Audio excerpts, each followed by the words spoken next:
I want to officially welcome you to the launch of my campaign for 2015 for the constituency of St. Joseph. So a very, very good evening to all gathered here this evening. I greet you and I come to you in peace, in love, with respect and in truth. Thank you. This is a public meeting. It may be my only public meeting for this campaign. We'll have to see how things go, especially funding, especially since I'm not accepting big funding from anyone.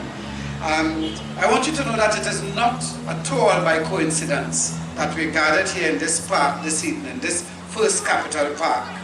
It is by design. We are here in St. Joseph where many nations of the first people, the true owners of this land, had settlements.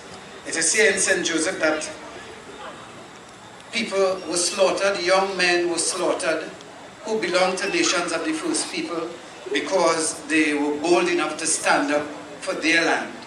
So this evening, I just want to remember and recognize all of the men and women and children who fell, who were killed in defense of their land, a land that we today call our home. I believe that all of you here know me, but in case some of you may not, and so as to not appear to be cocky, I want to share with you a little bit about myself. I did not grow up in St. Joseph. I moved here, I made St. Joseph my home about 20 years ago. St. Joseph is home to my children, all 7 of them. I have 7 children. I'm a single father, and those 7 children I have with 3 different mothers, and all 7 are mostly in my care. So yes, I am a single father. I'm a drug addict in recovery. I have been completely drug-free for 27 years, 5 months, and 12 days today. Thank you very much. I am an entertainer, and in that arena, I sing kaiso.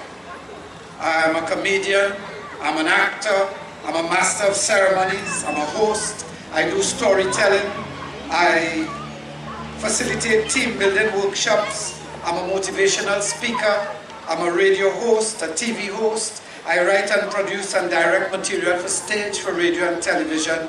I consider myself a budding filmmaker as I'm yet to make my first feature film.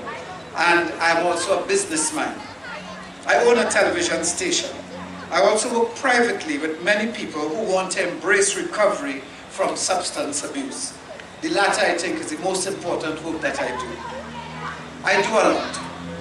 And because I do a lot, ladies and gentlemen, I interact with a lot of people all over this world, but mostly, and most importantly, all over the Republic of Trinidad and Tobago. So I know what I'm saying when I say to you that we are an unhappy nation, that we are a neglected nation, that we are a frustrated nation, and in many ways we are an angry nation. In 2010, there was a coming to a head of all of these emotions I described. And we sent a very strong message to the PNM that we had enough of them. And we gave the Kamla Prasad-led PP government a resounding mandate to take us forward. We wanted new politics. That was the cry, new politics.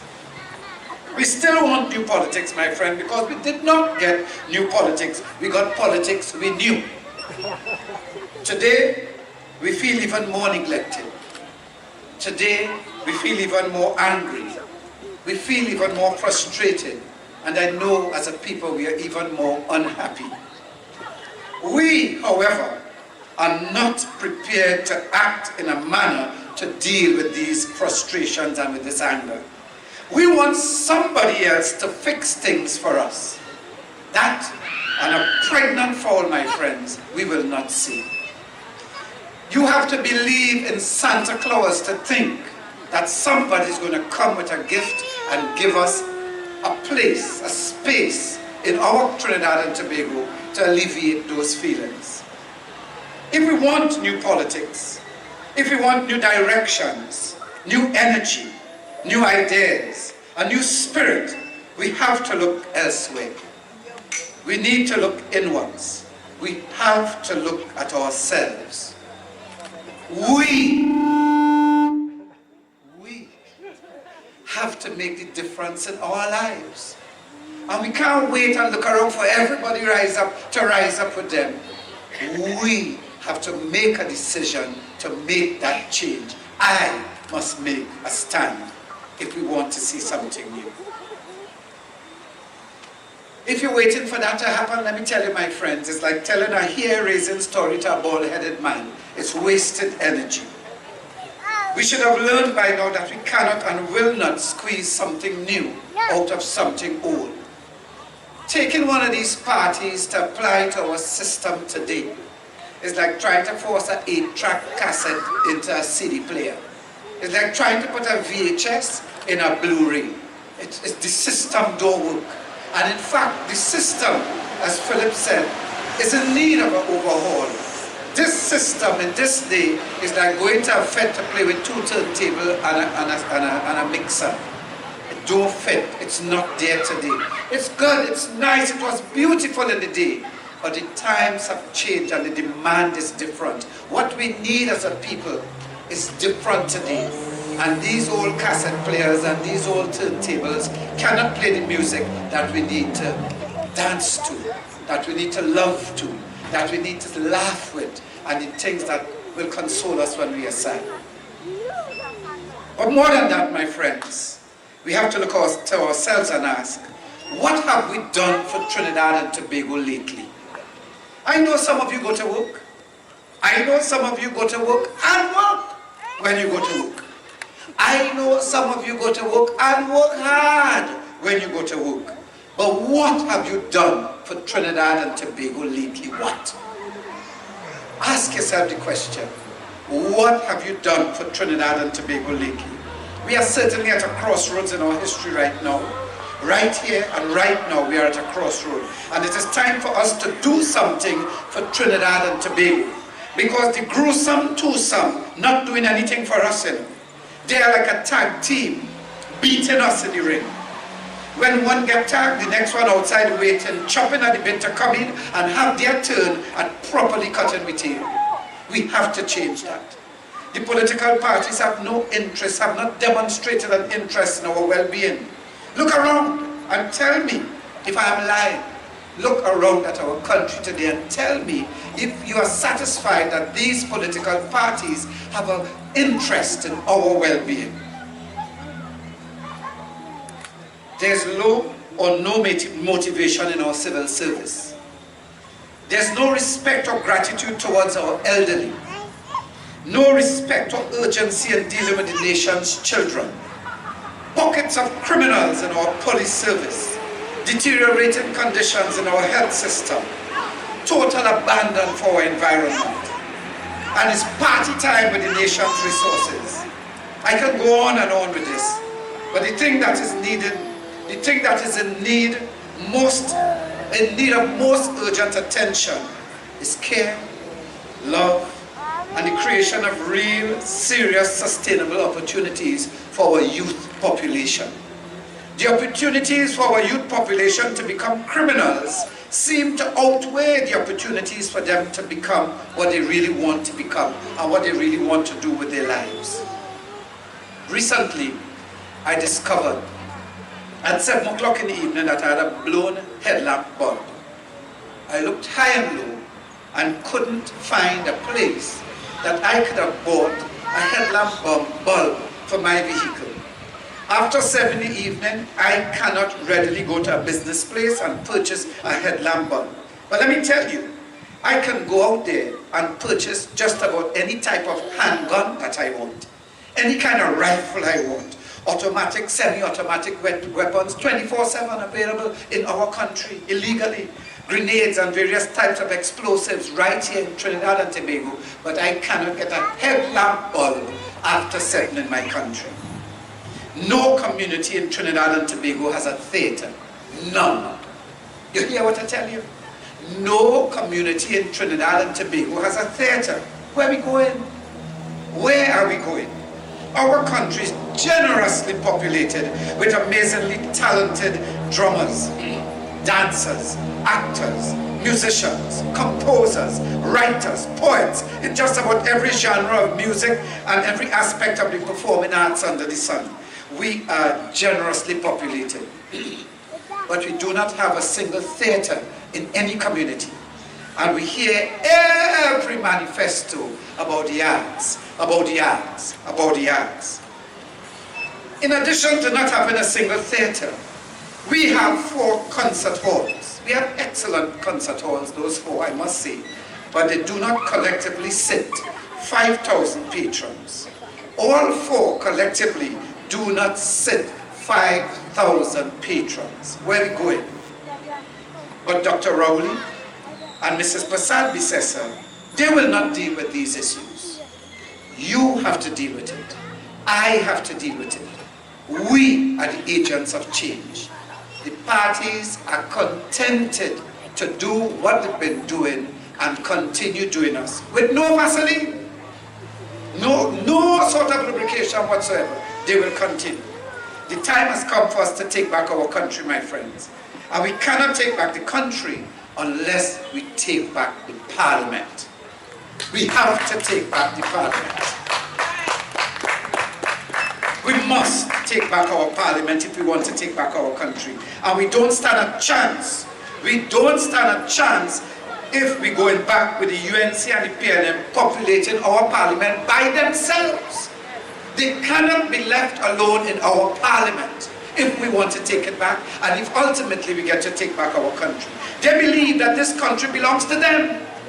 They engage in bitter, vulgar, obscene battles to get the greater number of seats in our parliament because they believe that this country belongs to them. They do not fathom that it belongs to you, or you, sir, or me, or that it belongs to my children, or your children, as much as it belongs to them. They feel it's theirs alone. If they are left alone in the parliament, they will continue doing whatever they want to do with no regard, and I tell you, with no lubrication. We are the working poor. We work, we get paid, and we poor. Houses are built, we apply, and 10 years later we are waiting on our number to call in a lottery. A lottery. It is a gamble to have an opportunity to pay for a house in Trinidad and Tobago. A lottery. Well, that is not the only gamble we take in this country, my friends. We take in a gamble with no independent representative in our parliament. But that is a gamble we have control over. That is a gamble you have control over. I want to get to parliament. I want to get there. I want to represent St. Joseph. And the wider country will also be represented if I'm the only representative in the parliament. But I want you to know something. I'm not an MP for everybody, you know. Placed in the parliament, I will be as good an MP as I can be, but I assure you, I will not be an MP for everybody. I have to let you know. People who want an MP to give out food card and harass for 10 days and CPEP work and things like that, or come to wait in the MP office when he slip out the back door. I am not the man for you.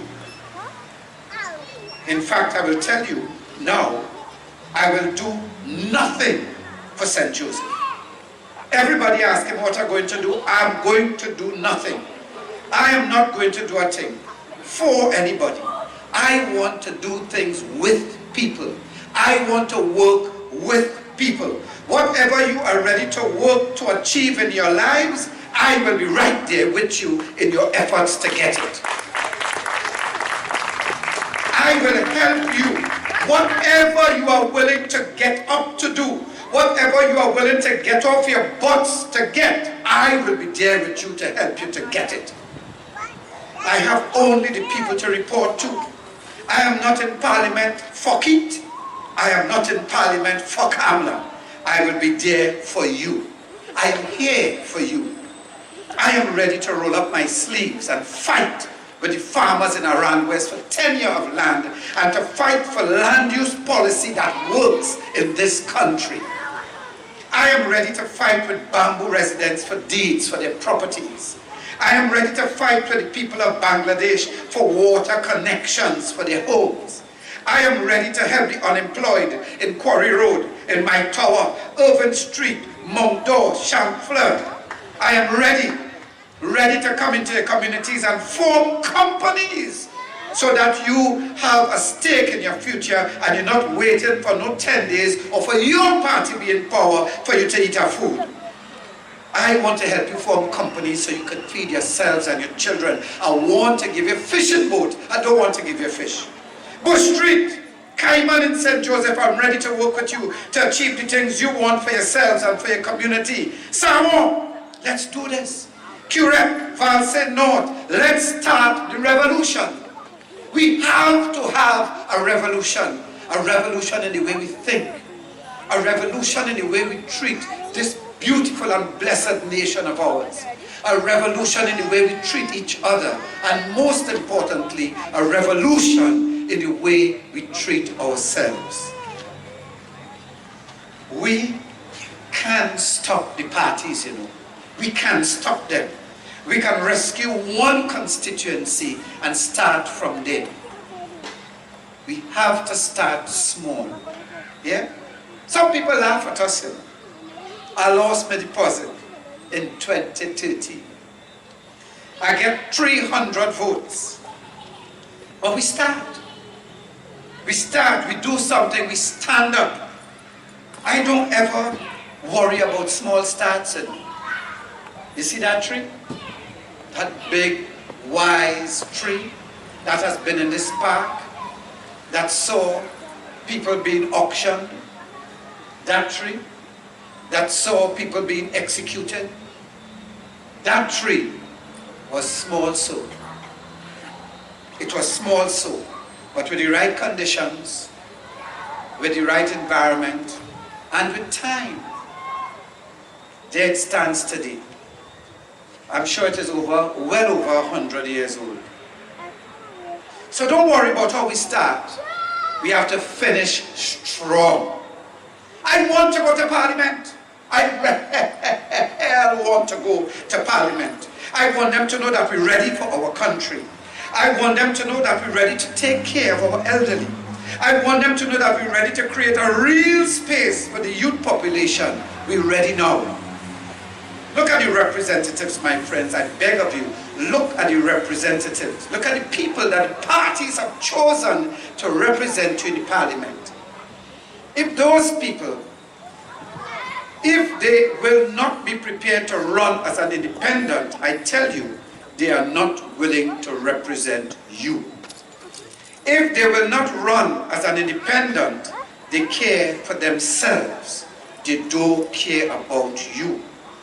They are here to harvest your votes for Keith and for Kamala. I am here for you. Nobody else. You are here for me, and I am here for you. It is that simple. How much meeting and motorcade you went to in 2010 for the election? How much time you leave your children by a friend or a neighbor, I'm sure they were safe, and run to meeting and motorcade? How many of them you went to? And how many of your events did that MP you were running to support come to? How many times did he come when you were down and you needed somebody? How come they're not too busy before the election, but they just get so busy after they win the seat? My friends, I'm not looking for fame, you know. I have that. I have fame. I'm not looking for fortune, I assure you, else I would not be running for Parliament. I'm not looking for big shot friends. I have a couple of those too. I'm looking to make a difference in our country. I'm looking to make a difference in the Republic of Trinidad and Tobago. I'm here to help you to wake up. And I want you to help me to wake up. I want to help you stand up and get what you deserve from this country's wealth. We are a wealthy nation. But when I walk about and when I drive about, it don't feel so all about. It does feel so in some places, but it don't feel so all about. We have too much money to be catching with tail out here. Too much money. And yet, they go to our Parliament to do our work and stage our walkout. How can you do our work in Parliament if you walk out? And yet, they go to our Parliament and raise motions of no confidence in the opposition leader.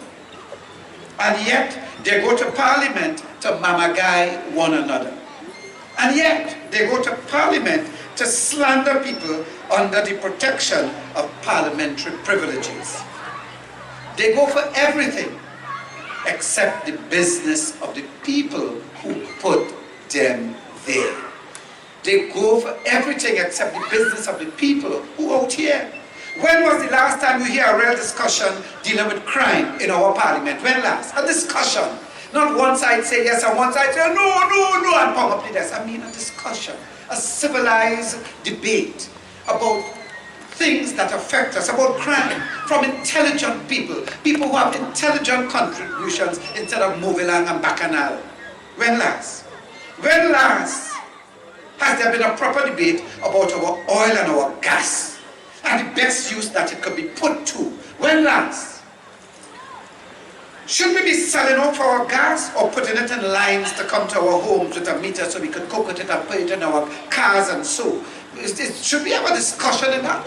Our gas, our oil. When last was there a conversation about us in the Parliament? Do those people sitting in Parliament know what is going on the pavement? Do they? Do they understand what's going on out here on the pavement? Do they even care? Do they know that 5 pounds of powdered milk is $100? $100 for 5 pounds of powdered milk. Have they any idea that we cannot afford fish in Lent? Have they any idea? Do they know what happens to the price of vermicelli and similar items at Eid time? Do they have any idea how difficult it is to get a decent sari or shalwa Diwali time? When last they talk about the criminal landlords that they have that out here killing some of us and taking our money and putting us in dumps to live, obscene rents. When last we hear discussion about that in our Parliament? When last is an important question. But the big question is when next. You can decide when next that conversation happens in our Parliament. We can decide when next those conversations happen in our Parliament. The kind of conversation, I tell you, that kind of conversation will only happen when we appear in the Parliament. We will only appear in the Parliament through an independent representative. That's the only way we will appear in the Parliament. When next? When we all, brothers and sisters, when we all knock on that Parliament door and collectively say, look we, that is when it will have those conversations in our Parliament. I asked persons to speak here this evening who declined. I asked persons to perform here who declined. So I thank those who did appear, and I thank those who accepted. And to those who had to decline, I say to you, no love lost. I completely understand. I know we're scared. I know we're all frightened. There's bricks passing here, we're frightened. Because, my friends, this is a tall order. This is not an easy thing we're talking about here. It's a tall order. Change the political status quo. Are we mad? Is Errol Fabien completely insane? Yes, I'm mad. But we better be mad. We better all be mad. We have to change the political status quo because the political status quo changed us. We wasn't scared. We was never afraid of nothing in this country. There's not a country I know. There's not a country I grew up in as a little boy. When they raised water rates, it's we who tried to burn down the Red House. We wasn't taking that. When they wanted to treat us as though we were still enslaved, we formed trade unions and caused nothing short of mayhem in the 30s. When Indian and African people couldn't get jobs for which they were suitably qualified in the 70s, we had the 1970 revolution of Trinidad and Tobago. And whenever, I tell you, look back through our history, whenever Indian and African people stand up together, they just beat us and shoot us. You see, it served the colonial masters to keep us separate. It served them to put us against each other. It was a documented and clearly and carefully implemented plan. But the colonial masters have gone. They left. But they did not only leave, they left their institutions here. Institutions that are still churning out those who would seek to keep us apart. Those who want to seek to draw a line on the ground for some to be on that side and some on this side. People who will tell you to look at your hair before you vote. Look at your skin color before you vote. Look at your name before you vote.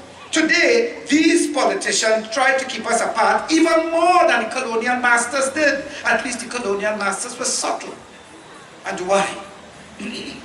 Why, my friends? But I put it to you that try as they might, we do not have a race issue in my Trinidad and Tobago.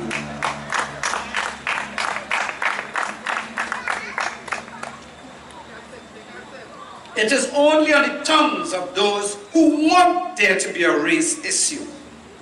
I may be wrong, but I do not see that race issue. When last one all they choose a maxi or taxi to jump in because of race? When last you're running for shelter under an eave and you're choosing which eave to shelter under because of race? It don't matter. When last you choose a credit union or a bank because of race? When last we choose a carnival band because of race? We don't do that. Does any African say to hell with Indian arrival holiday, I'm going to work? Does any Indian say to hell with emancipation, I'm going to work? This amazing tapestry of unity and harmony among us as a people is the fabric of our country that they want to destroy. But that and a rooster with teeth they will not see. We will continue to love each other out here on the pavement, even though those in the parliament don't know what's going on out here on the pavement. Don't get me wrong, you know. My friends, don't get me wrong at all, you know. There is a separation in our country, you know. The separation we have is have and have-nots. That is how this country is divided. Haves and have-nots. The haves have, and the have-nots ain't even have-nots. But the gruesome twosome and their financiers want to shrink the number of haves and increase the number of have-nots. Kamla Persad-Bissetta does not run this country. Dr. Keith Rowley, should he be elected, will not run this country. This country is run by party financiers. People who invest tens of millions of dollars in both parties. They're bright. So if it moved to the left, they did. If it moved to the right, they did. The financiers are the ones not in office, they are in power. We put people in office, but the financiers, they are in power. And we have the people in office in the house, like Nigel and Marvin, move into the left, move into the right. That's all we do now, move into the left, yes, move into the right, and we suffer it. But I tell you this, and I want all of the media here to make sure your camera's on and your mic's working at this point. I tell you this, gun running, drug dealing, money laundering, cartels and corporations are calling the shots in this Trinidad and Tobago. And the gruesome two-term have neither the will or the testicular fortitude to do anything about it. They don't care. They're frightened. I could be in a party, you know. I could be in any party that out here. I could represent a party and get your votes for my leader. But I pledge to you, my pledge to you is that you are my leaders. I pledge I pledge to work with you all during my term in office. I pledge to you that when you put me in Parliament, things will change. Not because they're afraid me, because they're afraid we. Oops.